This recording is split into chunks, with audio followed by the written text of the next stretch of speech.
नमस्कार मंडळी. ह्यालाच म्हणतात देवाला द्यायला आणि पदर नाही घ्यायला.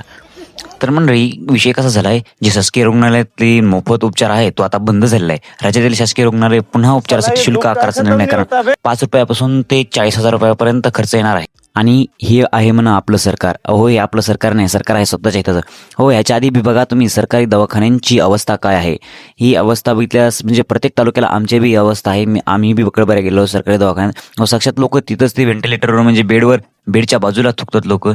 आणि त्या कर्मचाऱ्यांच्या वेळेवर पगारसुद्धा पेमेंटसुद्धा होत नाहीत. आणि आता तर खर्च मागलाय. तर बघा, हे सरकार आपल्या हिताचे सरकार चौकूनच आपल्याला लुटाय बसलेलं आहे. तर मित्रांनो, विचार करणारी गोष्ट आहे ही, की आतापासून जर असं म्हणलं तर पुन्हा तर काय जनतेचे हाल होतील. तर मित्रांनो, याच्याबद्दल तुमचं म्हणणं काय आहे कमेंटमध्ये नक्की सांगा. आणि आपल्या ऑलराऊंडर समाधानला सबस्क्राईब करायला विसरू नका. जय हिंद, जय महाराष्ट्र.